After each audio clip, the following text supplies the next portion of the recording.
Graça e paz, uma ótima noite para você que acompanha a nossa programação. Seja muito bem-vindo a mais uma edição do programa Vejam Só. É um privilégio dividir esse momento com você que curte o programa, que não apenas assiste, mas interage, ajuda na nossa construção. Por isso, seja muito bem-vindo.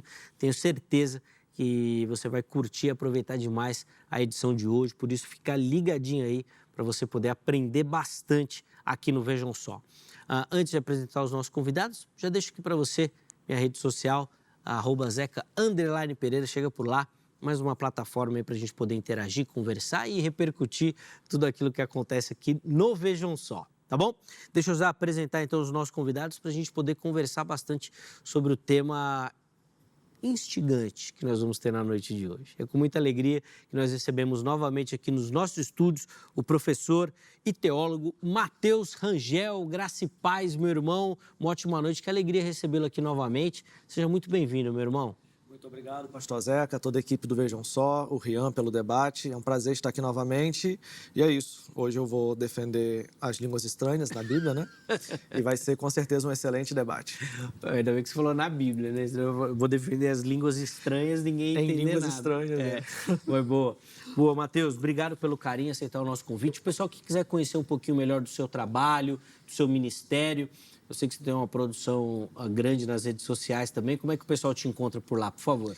Então, vocês podem nos encontrar no nosso Instagram, que é professor.mateusrangel, e também encontrar no site da nossa escola, que é o Instituto Teológico Koinonia. Vai estar disponível aí para vocês, koinoniaitk.com.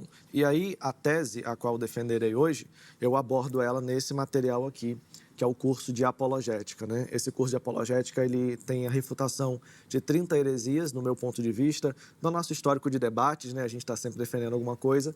E aí, nesse material, que é um curso acompanhado de videoaulas, um trabalho também de defesa apologética exegética, fundamentado nas línguas originais, estará disponível para você lá no site, você pode adquiri-lo. E muito obrigado por esse espaço. Boa, obrigado, Matheus, pelo carinho, obrigado por aceitar o nosso convite, os contatos já apareceram aí para você. Nós vamos deixar salvo no nosso perfil oficial do Instagram, no @programa Vejam Só também, tá bom? Para você poder acessar e aí por lá, obviamente, pegar as informações necessárias, aquelas que você tiver interesse, tá bom? E nós temos também o privilégio de receber nesta oportunidade o presbítero Rian Ferreira Custódio, ele que é da Igreja Presbiteriana do Brasil.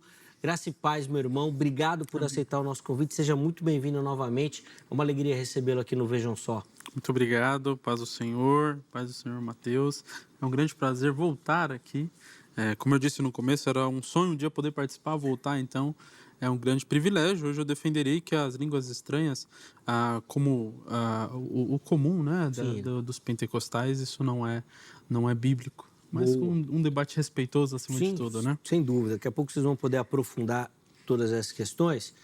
Mas, presbítero Rian, para quem quiser conhecer e até visitar o ministério, a Igreja Presbiteriana é de Caieiras. Como é que o pessoal encontra, por favor?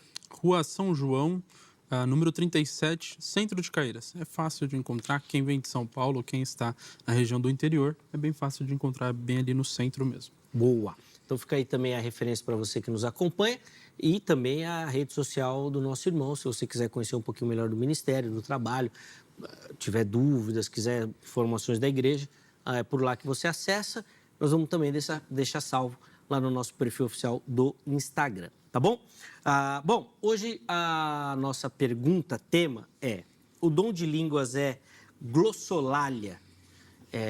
Já aparece aí para você o tema e a gente quer entender aquilo que a Bíblia fala ou aquilo que a Bíblia ensina sobre essa questão. Bom, você já viu aí que os nossos convidados já colocaram aí posições bem distintas para responder essa pergunta. Mas antes deles começarem as argumentações, eu vou te convidar a assistir um material aí que vai introduzir o nosso bate-papo e vai nos ajudar a entender um pouquinho sobre essa questão. Vejam só. Uma oração, algumas palavras e um som que para muitos não pertence a nenhum idioma conhecido. Ao longo da história da igreja, muitos cristãos afirmam ter recebido o dom de línguas. Mas surge uma pergunta importante: o dom de línguas exercido hoje é o mesmo relatado no Novo Testamento? No dia de Pentecostes, a Bíblia registra um dos acontecimentos mais marcantes da história da igreja. Todos ficaram cheios do Espírito Santo e passaram a falar em outras línguas, segundo o Espírito lhes concedia que falassem. Poucos versículos depois, homens de diferentes nações ficam admirados ao ouvir aquelas palavras e perguntam: como os ouvimos falar em nossas próprias línguas as grandezas de Deus? O relato descreve pessoas falando idiomas compreendidos pelos que estavam presentes, um sinal extraordinário que marcou o início da expansão do Evangelho. Mas à medida que avançamos na leitura do Novo Testamento, encontramos outras referências ao dom de línguas, e é justamente nesse ponto que começam as divergências. O livro de Atos descreve pessoas falando em línguas, sendo compreendidas por diferentes povos. Mas quando chegamos às cartas de Paulo, isso parece ganhar novos detalhes. Será que estamos falando da mesma manifestação ou de experiências diferentes? E é justamente aqui que começa um dos debates mais importantes sobre o dom de línguas. Na primeira carta aos Coríntios, o apóstolo Paulo escreve: pois quem fala em outra língua não fala a homens, senão a Deus, visto que ninguém o entende, e em espírito fala mistérios. Se em Atos havia pessoas entendendo o que era dito, por que Paulo afirma que ninguém entende? Paulo está descrevendo o mesmo dom em uma situação diferente ou uma manifestação distinta daquela registrada em Jerusalém? Ao longo da história da Igreja, essas passagens deram origem a interpretações diferentes. Para alguns estudiosos, o dom de línguas sempre consiste em idiomas humanos concedidos sobrenaturalmente pelo Espírito Santo. Para outros, as cartas de Paulo apresentam também uma linguagem espiritual de oração dirigida a Deus, e conhecida por muitos como glossolalia. Duas interpretações, duas formas de compreender os mesmos textos envolvendo teólogos, pastores e diferentes tradições cristãs. Afinal, o Novo Testamento descreve apenas uma manifestação ou mais de uma forma de falar em línguas? Então chegamos à pergunta que está no centro dessa discussão. Quando vimos alguém falar em línguas, estamos falando de idiomas humanos, um idioma espiritual ou daquilo que muitos chamam de glossolalia? E é sobre isso que nós vamos conversar hoje. Está começando mais um Vejam Só. Muito bom, quero primeiro agradecer a nossa produção aí pelo carinho aí em preparar esse material aí que não só nos ajuda, mas ajuda você que nos acompanha também a entender um pouquinho do que nós vamos debater, tá certo?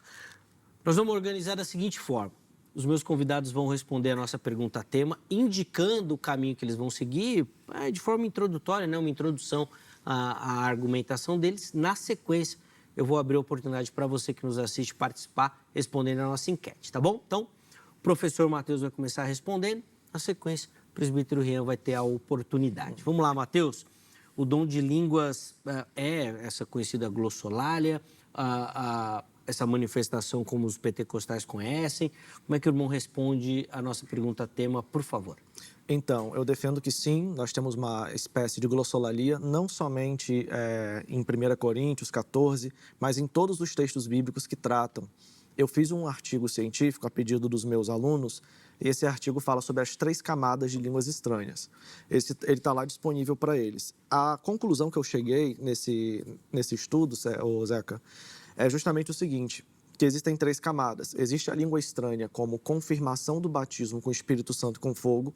Existe a língua estranha como o dom de línguas que normalmente vem acompanhado da interpretação dessas línguas.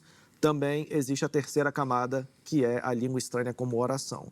Em todas essas passagens, todas essas ideias que comportam em si um conjunto de passagens, em nenhuma delas nós vemos a expressão da chamada xenolalia. Xenolalia, para quem não sabe, vem da expressão xenos, que é renos em grego, e significa estrangeiro. Ou seja, o laleu, né? O lalia vem de laleu, que seria a ideia do verbo falar. Então, falar em língua estrangeira, aqueles que defendem como Rian, que as pessoas que foram capacitadas por Deus, São né? línguas conhecidas, né? Para falar com línguas conhecidas entre as pessoas. Ao passo que a glossolalia, a glossa, ela fala da linguagem em si.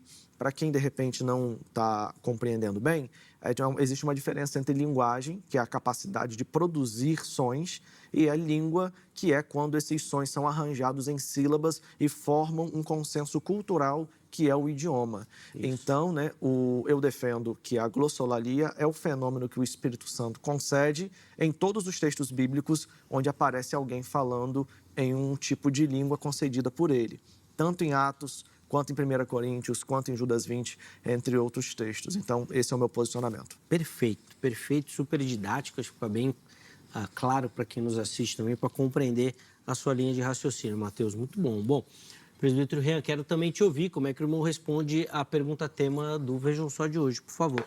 Perfeito. Bom, o tema, né, o dom de línguas é a glossolalia. Primeiro, não se tem a palavra xenolalia na Bíblia, mas também não se tem a palavra glossolalia. Glossolalia, ela é uma junção de duas palavras. No entanto, o que é muito curioso é que isso acaba surgindo apenas posterior a 1906, na Rua Azusa. Antes disso, ninguém se interpretava o Atos 2 ou até mesmo 1 Coríntios 14 como se fosse um dom espiritual de línguas assim. Eu estou dizendo exatamente do texto, a exegese do texto. Podemos falar que, historicamente, há algumas fagulhas de pessoas falando palavras não inteligíveis, mas nada disso se comprova nas Escrituras. Nós vemos, por exemplo, que Deus, toda vez que foi falar com o ser humano, ele utilizou a linguagem do ser humano. Toda vez que o Espírito Santo capacitou um profeta para falar, ele utiliza a palavra daqueles seres humanos. Ou o anjo, quando vem falar, por exemplo, com Maria, ele vem e fala a linguagem que Maria ela entende. Por quê? Porque Deus ele não é um Deus de confusão. Não faz sentido nenhum ter um idioma, ou melhor dizendo, uma língua, né, que não se entende para transmitir algo ou que eu fale e eu não entenda. Não é o que o texto bíblico nos apresenta. Quando nós vamos falar de 1 Coríntios 14, ali é uma oração. A oração ela tem que ter a consciência, ela tem a verdade, ela tem algo produzido para glorificar e magnificar ao Senhor. Quando nós vamos em Atos 2, ali é apenas dialetos, tanto que as pessoas entendem, né? Tem glossa e dialetos, mas as pessoas elas entendem o que está sendo falado. Boa. Inclusive, depois dessa palavra introdutória dos nossos convidados, eu vou abrir a enquete para você. E a enquete fala exatamente desse texto de Atos 2. E aí eu já vou, então, começar pela perspectiva dos irmãos a partir desse texto. E aí depois, obviamente, a gente pode passear por outros textos também das Escrituras Sagradas, tá bom? Então, acesse o nosso perfil lá do Instagram, @programa Vejam Só, vote e participe das nossas enquetes, tá bom? Vamos colocar na tela aí a pergunta que a produção deixou lá, tá aí, ó. Atos 2 fala da glossolalia. Vamos ver as opções aí. Primeira opção, sim, claramente. Segunda opção, não, eram idiomas. E a terceira opção é que existe um debate sobre isso ou não sei, né? Você tem ali opções para responder, tá bom? Então vai lá, vote. No final do programa, a gente volta aí para ver o resultado da enquete, tá bom? Vamos lá, Mateus, eu quero te ouvir sobre esse texto específico aí de Atos 2, onde a gente tem uma... Eu nem devia, mas vou falar aqui já, vai. Onde eu acho que é mais difícil argumentar ou ter a defesa que o irmão defende. Perfeito. Nos outros textos, eu inclusive acho que fica mais difícil por Rian aqui, mas nesse daí eu acho complexo para você, por isso que eu quero começar te ouvindo. Perfeito. Bem, Atos capítulo 2, onde o Espírito Santo desce em Pentecostes, nós temos o seguinte, precisamos levar em consideração algumas regras da hermenêutica, que quando aplicadas aqui, elas chegam à conclusão de que o texto está falando de glossolalia.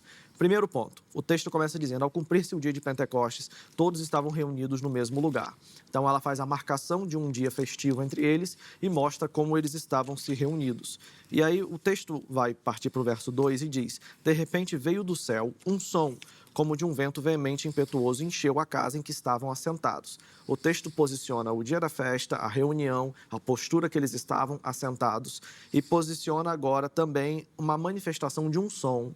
Então você já começa a perceber a presença de um som. O som é semelhante a de um vento. Esse vento ele é carregado de adjetivos impetuoso e veemente. Significa que ele era forte e barulhento. O verso 3 diz, apareceram sobre eles línguas como que de fogo, o qual pousaram sobre cada um deles. A expressão línguas usada aqui é glossa, e eu já vou entrar nesse ponto. Todos, verso 4, ficaram cheios do Espírito Santo e passaram a falar em outras línguas. A palavra que ainda é glossa dentro do texto, no verso 4. Segundo o Espírito Santo, que é o motor que move essa manifestação sonora entre eles. Então, se nós pegarmos direitinho, nós temos alguns padrões. Primeiro ponto, quem escreveu Atos? foi Lucas. E Lucas, quando escreve Atos, ele tem uma recursividade literária, uma capacidade de produção maior do que os demais escritores do Novo Testamento. Ele é elogiado como tendo um grego acima do de Paulo. Brodus David Haley, Carlos Oswaldo Cardoso Pinto falam sobre isso, por exemplo. E aí, dentro desse critério, nós temos na análise do discurso uma ideia de condição de produção. Ou seja, eu posso esperar de um escritor competente que ele faça estruturas mais elaboradas, pericoreses um pouco mais específicas, que ele carregue o grego dele de elementos propositais e intencionais para deixar o texto mais belo, mais arranjado? Sim, eu posso esperar isso de Lucas. Eu não posso esperar muito isso de João, de Pedro, que tinha um grego mais comum. Dito isso, nós temos, então, razão para justificar que Lucas ele tem duas microperícopes aqui. Primeira microperícope, ele coloca que o povo estava assentado, ou seja, a postura deles. Ele situa as pessoas através do termo glossa, que é um termo grego que ele utiliza. Terceiro, ele coloca aqui que eles estavam dentro de um local, dentro de uma casa, reunidos. E aí você vê que ele compara a língua como fogo. Esses 4 elementos desaparecem no verso 6 em diante.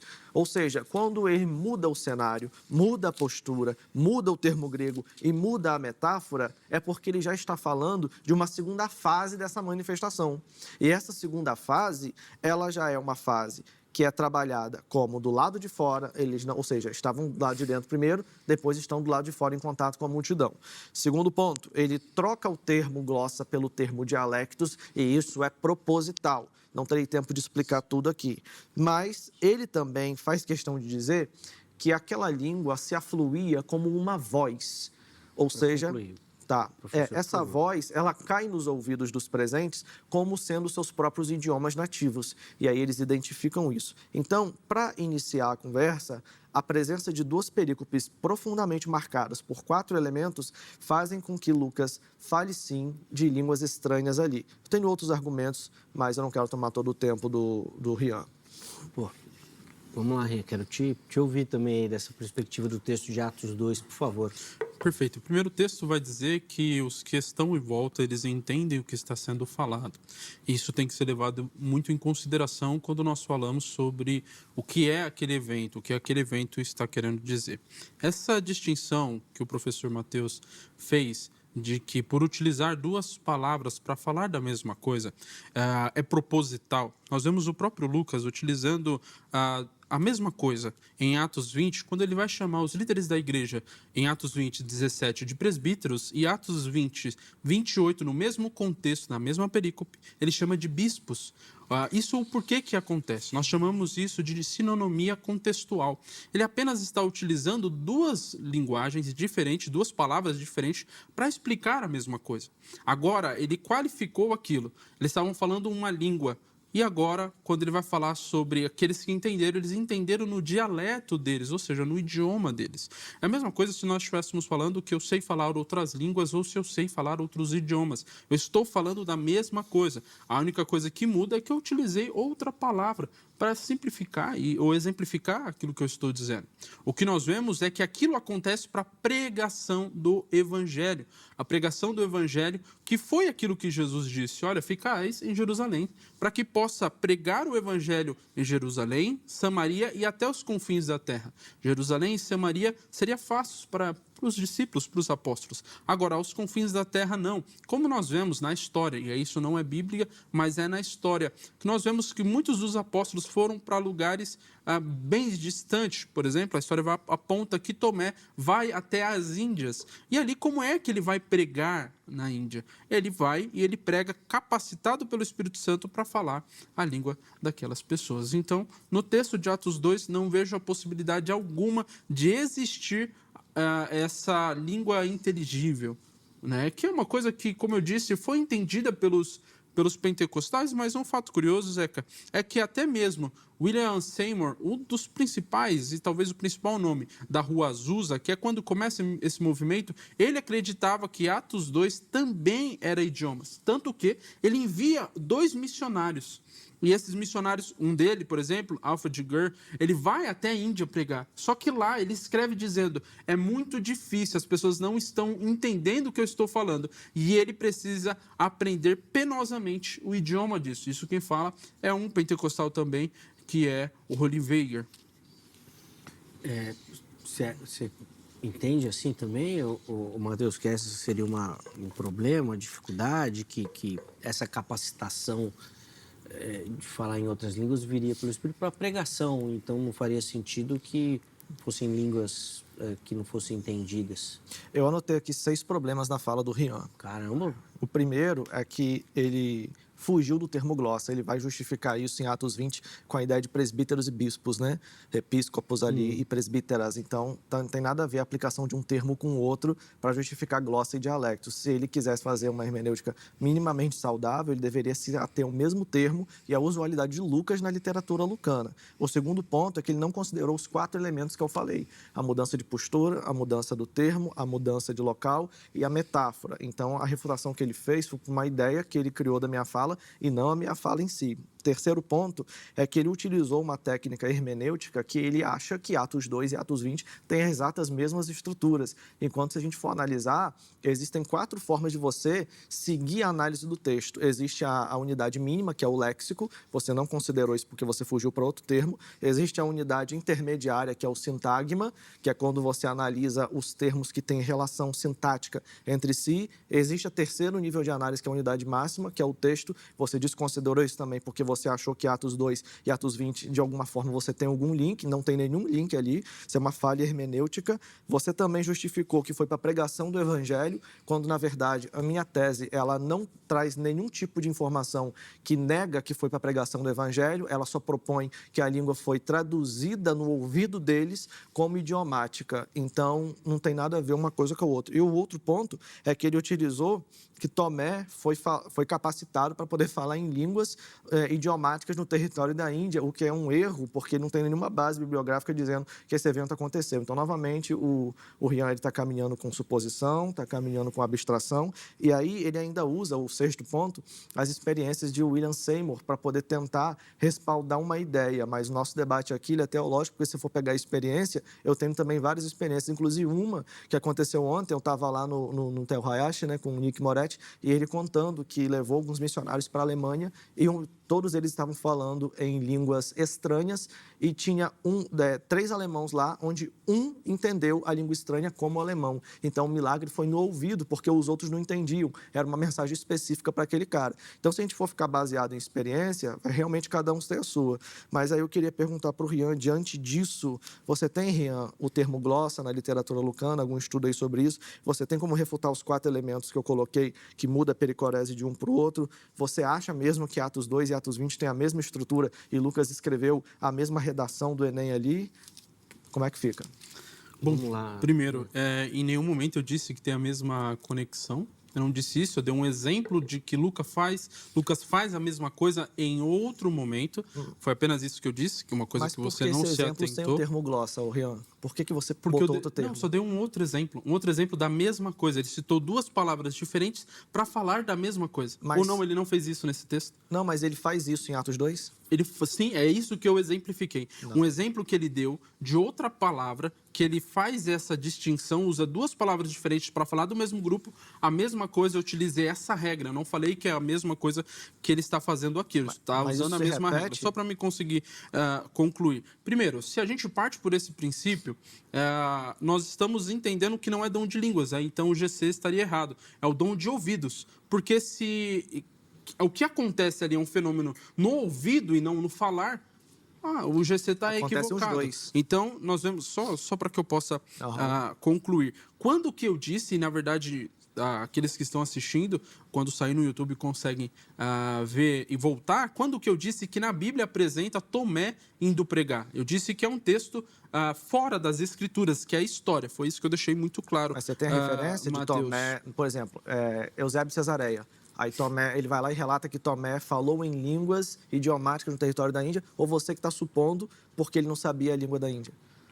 Eu estou trazendo, Supondo. primeiro, eu estou trazendo da minha fala inicial, que aí eu acredito que talvez não tenha tão bem esclarecido para você.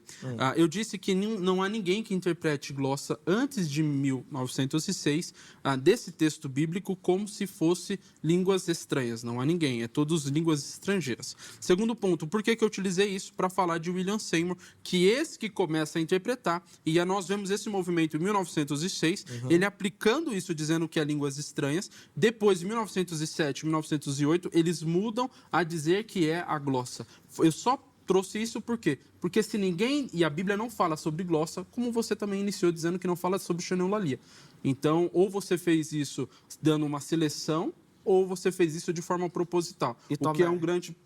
Eu concluo, você pode já falar. Se não fala xenolalia e é um problema, se não fala glossa, também seria um problema. Não. Glossolalia, perdão. De maneira alguma, gente. Na verdade, a construção de termos técnicos criados posteriormente para facilitar o entendimento, como o termo trindade, o termo onipotência, o termo onipresença, exigir isso é até infantil para um debate teológico desse nível, que tenha lá o termo xenolalia ou glossolalia. Haja vista que... Você disse isso, que a Bíblia não fala xenolalia? Não, eu estou dizendo que não tem o termo renos na Bíblia, referindo-se à ideia de línguas. O termo glossa tem. Glossolalia? Não, o termo glossa. Glossolalia é uma junção de duas palavras. Não vai ter esse termo. Entendeu? A mesma coisa cardiologista, é cardia mais logia, entendeu? Que tem a ver com o estudo do coração. Você querer buscar cardiologia para dizer que um médico mexia com o coração, não faz sentido, Rian. Eu quero perguntar a você o seguinte: Tomé, tem algum texto dizendo que ele falou em línguas estrangeiras e foi capacitado por Deus, com o mesmo poder de Atos 2, ou você inferiu isso porque ele pregou na Índia? Eu inferi isso porque, historicamente, nós vemos, e de novo, baseei no quê? Naqueles que iniciaram isso. Então, se nós perguntássemos para qualquer cristão, em 1905 para trás, nenhum chegaria à conclusão que Mateus está chegando. Agora, depois disso, aí sim, teria essa conclusão. Ed Hyatt, no livro 2000 anos de cristianismo carismático, faz questão de elencar mais de 100 páginas, onde ele trabalha, eu estou falando 100 páginas só da parte que ele fala de línguas estranhas. No livro dele, né? No livro dele, exatamente. Isso. E no livro dele, ele mostra que acontecem as duas situações, tanto línguas estranhas quanto línguas estrangeiras. No período da patrística, século a século, ele faz isso, tá? Outro ponto que vale a pena destacar é que o Rian parece ter lido um lado da história e é muito comum quando você está totalmente enviesado dentro de um grupo que crê desse jeito. Mas eu queria desafiar o Rian a fazer a análise dentro do texto aqui comigo, grego ou português você pode escolher, e a gente vai analisando. Como a pergunta ainda é sobre Atos 2, eu queria que você interpretasse para mim a seguinte questão que está aqui, ó. Cadê? Verso de número 6. Está escrito assim, vou ler primeiro em grego, depois eu vou fazer a tradução livre, tá? Genomenes de tes phones taites sinelphe to plethos kai sinerrice o ecuon eis ecastos teidia dialecto lalunton autu. A tradução aqui é o seguinte, é que correu entre eles uma voz. Não está dizendo que é um idioma, está representando que um grupo, essa expressão uma voz, gente, ela funciona aqui como um substantivo coletivo. Está mostrando que todo aquele grupo representava uma única voz. Então, era como se fosse um coral. Essa voz saía de dentro do grupo e quando ela estava lá, olha o que os homens falam. Cada um de nós ouvir falar na sua própria língua. Seria muito incoerente e ilógico e até um assassinato lógico dentro do texto, dizer que tem 18 nações falando línguas diferentes e aí cada um meio que vai e fala para um grupo específico. É uma voz só, a palavra voz aqui, se você analisar, ela está no singular. A palavra taites também está no singular, então não são vários idiomas, é uma voz. Uma voz que ela cai, eles vão dizer que eles os ouviam. E quando vai dizer que eles ouviam, não é um grupo que só fala um idioma, é cada um de todos os presentes chegava no ouvido deles um idioma. Então, nesse caso, a palavra voz não deveria estar no plural, se fosse para falar de vários idiomas, ou deveria ter aqui, de repente, a expressão dialectos para poder falar sobre isso? Ou você acha que Lucas não sabia o que estava escrevendo? Boa. Ó, só para a gente organizar aqui, o Rian vai responder e nós vamos chamar um intervalo, tá? A gente vai para um break, depois volta. E aí, Angel, você até falou de Atos 2, mas pode ficar à vontade, se quiser ir passear em outros textos. Tá ótimo. Não precisa ficar só em Atos 2, não. Por favor, Rian, vamos lá. Perfeito. Antes de responder exatamente essa pergunta, é necessário desconstruir uma que ele fez agora. Ele acabou de argumentar dizendo que existe alguém que escreveu 100 páginas dizendo que aquilo que acontecia várias vezes, como eu disse, fagulhas daquilo que aconteceu na história. A minha pergunta não foi essa, e ele não respondeu. A minha pergunta foi quem interpretava isso exegeticamente como se fosse a glossolalia. Você não me respondeu. Você me respondeu que existem pessoas... Deixa eu só concluir, por favor.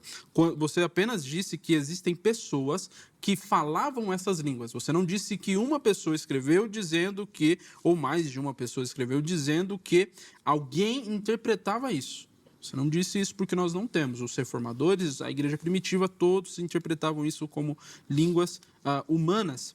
Isso é muito curioso. Agora, respondendo isso, o que nós temos que respeitar a exegese, nós fazemos claramente a exegese do grego, nós fazemos a exegese do hebraico ou do aramaico, a depender do texto, mas nós não podemos esquecer que a Bíblia ela se comunica entre si.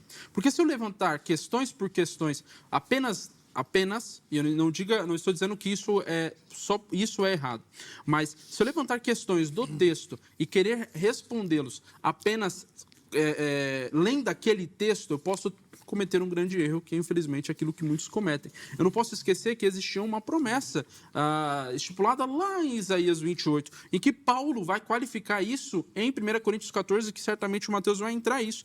Em Isaías 28, 11, do 12, ele diz assim, pelo que pelos lábios gaguejantes e por língua estranha falará o Senhor a este povo, a qual este é o descanso, dai descansado ao cansado, este é o refúgio, mas não quiseram ouvir. Isaías, ou seja, o quê? 8, 11? Isaías 28, 11 e o 12. Tá.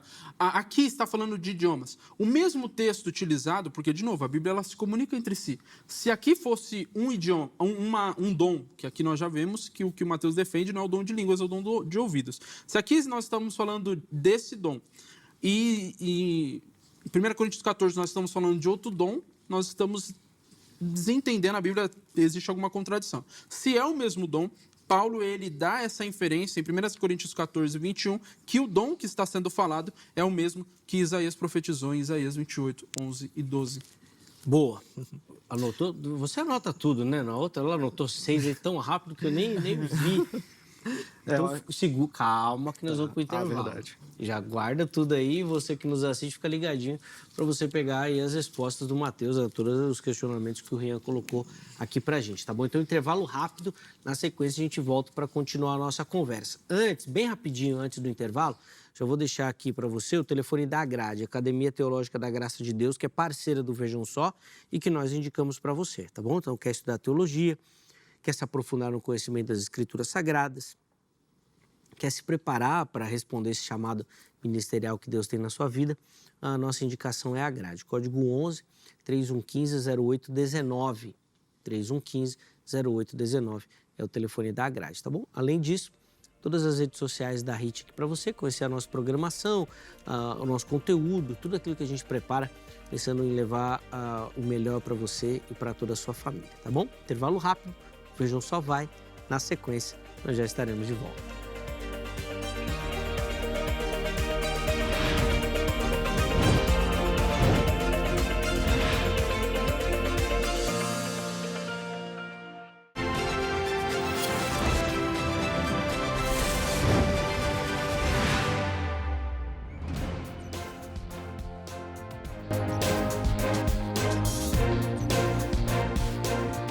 Muito bom, já estamos de volta com o Vejam Só, intervalo rapidíssimo aí na nossa conversa e eu já vou aproveitar até para a gente ganhar tempo, passar a palavra para o Mateus, para ele poder responder então os questionamentos que foram deixados aí pelo presbítero Rian no encerramento do primeiro bloco. Por favor, Mateus, a palavra está com o irmão. Perfeito.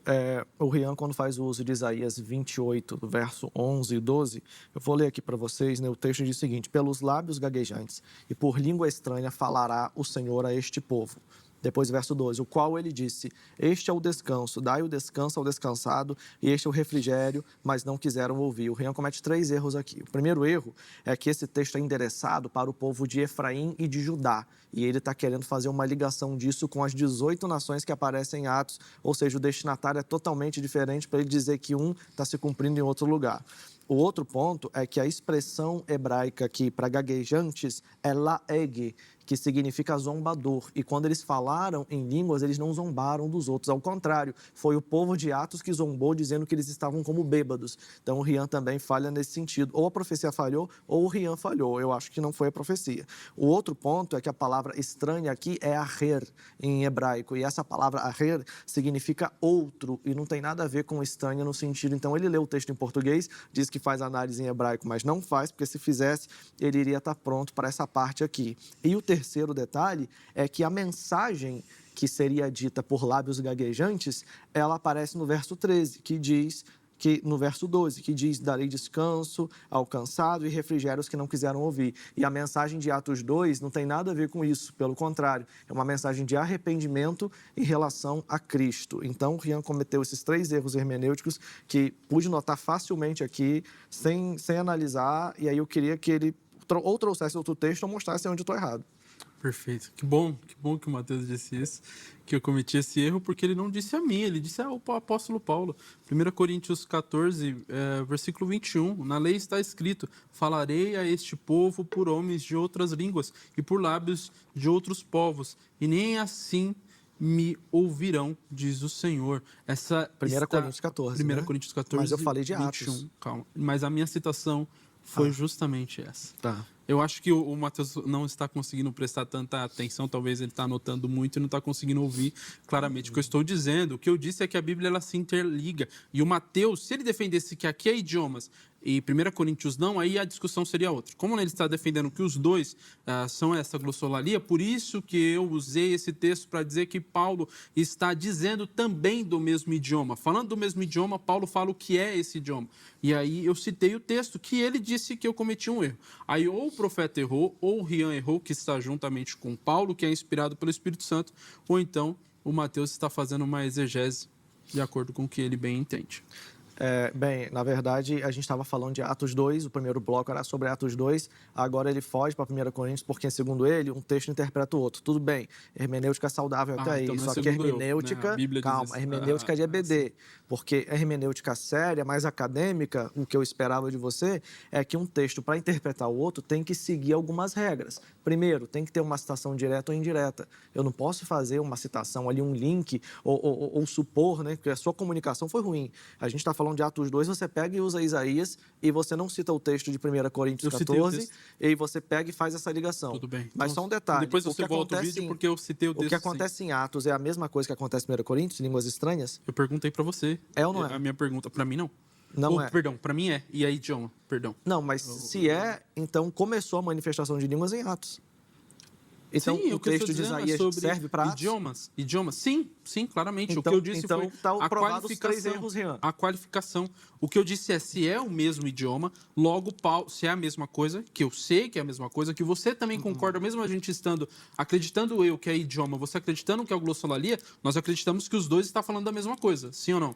No meu caso, sim. No meu Os dois estão falando, eu também. Os dois estão falando da mesma coisa. Por isso que eu fiz essa inferência e eu disse, se a Bíblia se interliga e não é de EBD, porque isso daí é claro. Um texto ele não contradiz o outro. O obscuro ele clareia, ou ele é clareado por um texto mais claro. Isso é exegese, é hermenêutica. Não é de EBD. Isso é acadêmico também. Mas isso não se faz assim aleatoriamente. Eu vou escolher esse texto porque combina, porque as expressões ali são totalmente diferentes. E quando Paulo faz o uso desse texto de Isaías, ele está fazendo para um outro viés. Ele não está fazendo para dizer que é idioma. Isso aí foi uma inferência sua. Ele está fazendo isso para poder dizer que deveria se comunicar com as pessoas numa língua dela. É onde ele vai falar sobre a interpretação da língua. Ou seja, o foco dele é para falar da interpretação. Pode pesquisar no versículo que você falou, e não para poder falar da língua estranha. Afinal de contas, você entende que são 2 dons diferentes? Língua estranha e interpretação e dom de interpretação? Sim. Então, se são 2 dons diferentes, ele usa esse texto para poder falar da interpretação e não para poder falar da língua.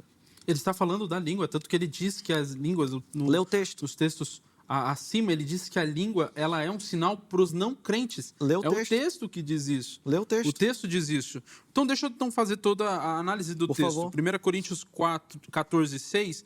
Se eu for ter convosco falando em outras línguas, em que vos aproveitarei? Eu estou fazendo apenas as citações dos versículos, tá? Não estou lendo todos, até para não tomar todo o tempo. 1 Coríntios 14, 7 ao 9. Se a trombeta der sonidos incertos, quem preparará a batalha? E aí o 9 agora. Se com a língua não pronunciardes palavras bem inteligíveis, como se entenderá o que se diz? O 11. Serei estrangeiro por aquele que fala, ou bárbaro, a depender. O 13. Ora, para que possa interpretar. Está conectado tudo aquilo que ele está falando. E o texto... Não, perfeito. Então, O 13 é o fechamento, para que eu possa interpretar. ore para que possa interpretar. Perfeito. O foco é o quê? A língua estranha e ela precisa de interpretação. É para isso que ele usa o texto. E a interpretação seria um outro dom? Sim. Seria um outro dom. Sim. Então, por que o Espírito Santo, ele age e depois ele capacita alguém para fazer também? Muito bom. Essa pergunta volta para você. De que forma? Na sua mente é assim, vamos supor, chega um alemão aqui e a gente fala português. Aí ele é capacitado para falar em português com a gente e pregar uma mensagem, certo? Sim, sim. Certo? Sim, sim. Então por que precisa de interpretação, se ele já está falando português? Justamente porque aqui nós estamos falando do ambiente de igreja. Aqui o ambiente é de igreja. E aí, tanto que ele diz no versículo, preciso achar aqui, acho que é o versículo 21, não, o versículo 21 eu acabei de citar, versículo 16, e se tudo bem disseres apenas em espírito, como dirá o indouto amém? É o ambiente de igreja, uma fala pública. Perfeito. Então ele está dizendo, aquele a qual o dom está sendo proferido para aquele, ou seja, o alemão falando com a gente em português, mas supondo que tivesse algum espanhol aqui, ele não teria entendido. Então, para que ele possa entender, é bom que haja um intérprete. Você ok. bem sabe, Então, são o dois ambiente em que Coríntio estava, Sim. você bem sabe isso, que era um porto. Ou seja, havia pessoas de vários idiomas chegando ali. Tinha um idioma central, como se fosse hoje o inglês, claramente, mas existiam pessoas que viam e não entendiam aquele idioma que estava sendo falado, por isso que Deus manifestava esse dom para falar com aquele. E aí traduzia-se para que toda a comunidade entendesse. Isso não nega o primeiro fato. A premissa 1 é, nós temos línguas estranhas. Depois, nós temos essa língua sendo interpretada para eles. Afinal de contas, senão o termo deveria ser traduzir ou interpretar. Não, mas é a mesma coisa. Não, no grego ali é o quê? É interpretar. É interpretar. E aí é a mesma coisa, a gente utiliza Se é interpretar, isso hoje. Intérprete usa e hoje. E tradutor antes, tá? é a mesma coisa. Intérprete Não é. e tradutor é a mesma coisa. Não é. Não, eu não sei. Você tem que falar. Não, é que aqui. Vou ficar na minha aqui, eu já Pensei falei que você estava demais, falando já. comigo, desculpa. Eu, na verdade, falo mais do que eu deveria até nesse programa aqui. Depois o cara fica pegando no meu pé, que eu tô ajudando um, tô ajudando o outro. Fala, Não, porque olha só, vamos lá. Nós temos o texto de 1 Coríntios, capítulo 14, ele colocando algumas interpretações para a gente. Ó. 1 Coríntios 14, 2, fala que aquele que fala em línguas, né, o que antropós la lei, não fala a homens. Meu amigo, só aqui já era para acabar. Porque com homem eu falo com idioma, concorda comigo? Se tem algum homem que você fala aqui que não seja com idioma, alguma pessoa na Terra, se ele diz que a língua não é falada para homem, então acabou, não é idioma. Porque como os homens nós nos comunicamos com o idioma. Mas Paulo faz questão de ser pentecostal aqui, ó. Ninguém, nenhum ser é capaz de entender, para não deixar dúvida, o desgar acuen, ou seja, as pessoas que estão ouvindo a língua, elas não vão conseguir entender porque não é idioma. Ele não está dizendo, é um povo de um idioma, não vai entender, mas o outro vai entender porque está falando um outro idioma. Não tem essa construção sensacionista, essa construção errada que alguns reformados fazem. Depois ele faz questão de dizer quem é o único que entende. Alatheu. Seria Deus. Deus é o único que entende essa língua. E para fechar a tampa do caixão, o que produz, ele vai dizer, ó, é oculto. A língua é pneimati delalia misteria, que seria, né, é oculto e não entendido. Em espíritos fala mistério. Então, todo o conteúdo produzido em língua estranha antes da interpretação é mistério, só Deus entende, ninguém entende, não é falado para homens. Acabou. Perfeito. Bom, se a gente segue nessa linha, a gente tem que recusar todos os outros versículos, o versículo acima e os versículos adiante. Primeiro, o Paulo ele está corrigindo a igreja de Corinto, porque era uma igreja que estava, cada um querendo mostrar que tem mais dom do que o outro. Ele segue dizendo, segui o amor, procurar com zelo os dons espirituais. Ele vai dizer no capítulo 13 o que é realmente o amor. Mas no versículo 11 do capítulo 14, ele diz, se eu, pois, ignorar a significação da voz, serei estrangeiro para aquele que fala, e ele estrangeiro para mim. Por que Paulo está utilizando isso? Se ele está dizendo, olha, e ele acima, como eu bem citei, ele vai falar sobre a trombeta, ele vai falar sobre o sino, ele vai falar sobre tudo isso. Paulo está aqui concordando que você deve falar coisas que você não entende, que as pessoas não entendem, só Deus entende, ou ele está dizendo, isso é justamente o grande problema, vocês estão ignorando a voz. Se vocês falam mistérios, vocês estão falando a Deus, mas nem vocês estão entendendo, sua mente está infrutífera. Então, se nós partimos do princípio, que é o princípio pentecostal, que o falar em línguas edifica-se a si mesmo, o texto vai dizer isso, porque Paulo fala que a mente fica infrutífera. Como que eu estou me edificando se minha mente está infrutífera? Deixa eu te fazer uma pergunta, Rian. Então você entende que no texto aí, inclusive, existiria uma vedação, vamos colocar assim, se eu estiver errado, você me corrige, inclusive dessa manifestação individual, por exemplo, a pessoa no momento de oração dela, isso não deveria acontecer? Exato, Paulo deixa isso muito claro. Por quê? Se nós formos observar, perto da igreja de Corinto tinha um templo, o templo da deusa Diana. Uma das coisas que os sacerdotes faziam era a comunicação nessas línguas que poucos se entendiam. O que Paulo está dizendo? Isso não existe, isso não se deve. Porque eu edifico a mim mesmo, ok, mas sua mente está infrutífera. Como é que você edifica se a mente está infrutífera? Porque quem ora é o Espírito, né?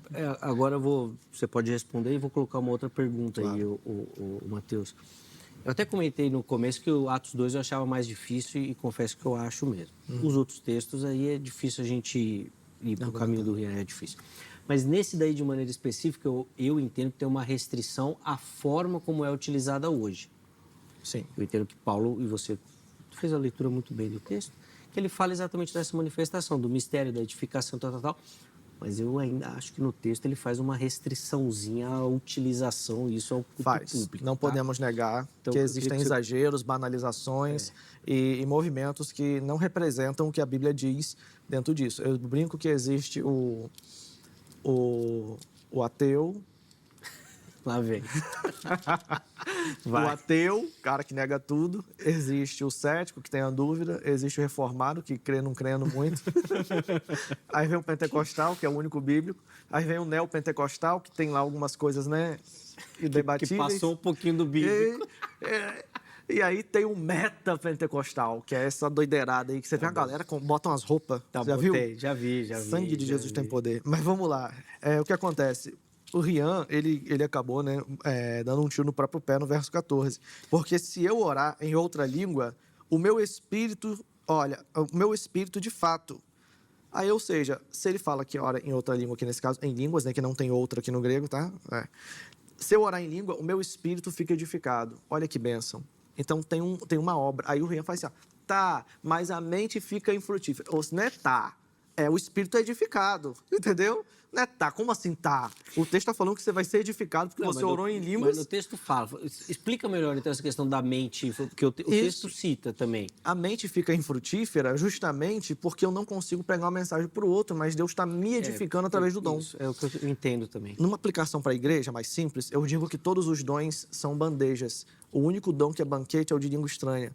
Porque, assim, todos os dons servem para servir. Deus te deu o dom para curar, você cura o outro, você serve o outro. Deus te deu o dom para fazer milagres, para o outro. Você se alimentar. Isso, o único dom que edifica a si mesmo e isso não é só falado aqui não. Em Judas, verso 20, também fala a oração em espírito que edifica a si mesmo. Isso. E Paulo fala aqui em 1 Coríntios 14 que quem ora tem o seu espírito edificado. A mente fica infrutífera? Fica. Mas olha só, e você fez a pergunta para o Rian, que eu não entendi a resposta dele. Ele foi lá para o templo de Diana. Na mente do Rian, se a pessoa ora em línguas, vamos supor que ela tá lá falando em alemão para ninguém, e ela tá orando em línguas na casa dela, falando em alemão. Ou em indígena. Como é que é isso, Rian? Acho que não, na visão dele não tem isso, né? Você perguntou para ele, quando a pessoa ora eu perguntei no particular... para ele se a restrição lá, porque eu entendo que o texto é uma restrição coletiva, No público. Ok, mas no isso é individual, não. Sim. Essa manifestação, porque eu entendo exatamente como você colocou, Matheus, Mas se esse ele- banquete individual. Então, no meu momento devocional, o Espírito Santo vai fazer como ele quer. E eu vou orar na língua que ele quiser e tudo mais. E tal, tal, tal. Eu perguntei para o Rian se ele entendia isso. Ele falou que não. Ainda que no individual, isso é infrutífero por Exatamente. E aí, da mente, né? até- Totalmente inadequado, até porque... respondendo. Vai, vai. Como é que Paulo, então, ele disse que ele fala mais línguas do que os outros? Paulo, ele era muito mais espiritual do que todos os outros? Ó, calma. Antes de vocês continuarem, o programa tem 2 minutos para terminar. Então responde rapidinho e depois a gente já vai para as Ok, considerações perfeito. finais. Senão não vai dar tempo. Vai, rapidinho. Perfeito. Quando Paulo diz que ele fala mais línguas do que eles, ele está mostrando a propriedade que ele tem no campo da linguística geral. Ele está querendo dizer, até porque seria, imagina, né?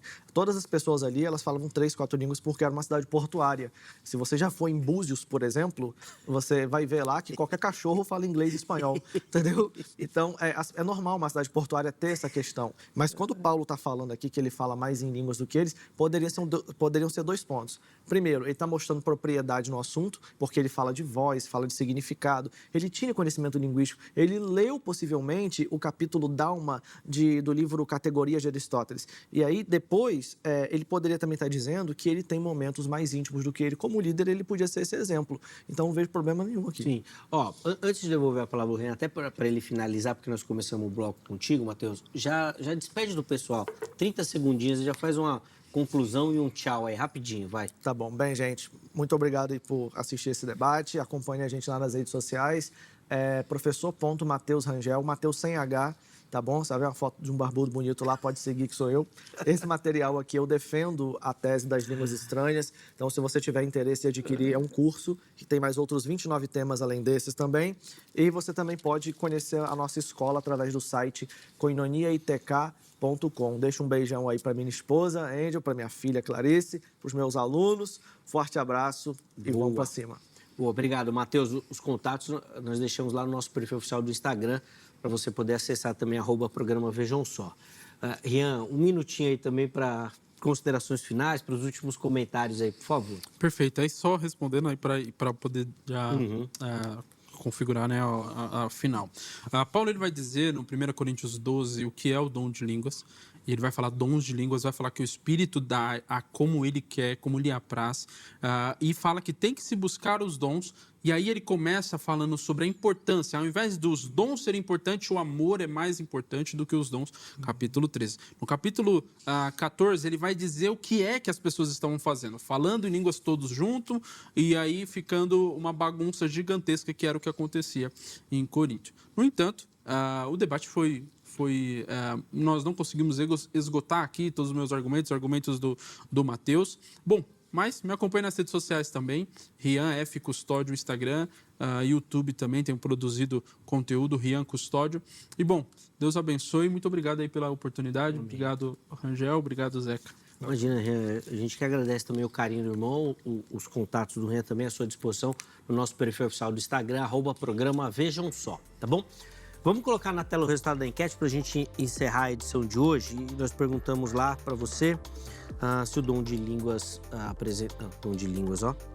se em Atos 2, texto lá fala sobre essa manifestação ou línguas conhecidas ou línguas desconhecidas, o que o texto apresentava ali para a gente. Vamos ver como é que ficou a porcentagem? 28% indicando que claramente o texto estava falando de línguas desconhecidas, né? A glossolalia. 48% indicando que não, que eram idiomas. E 24% dizendo que existe um debate sobre isso.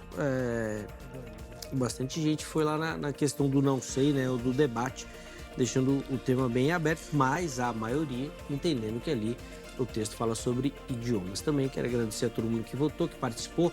Obrigado pelo carinho. A edição de hoje fica por aqui, mas amanhã, se Deus permitir, nós estaremos de volta com mais um Vejam Só. Um forte abraço e até a próxima.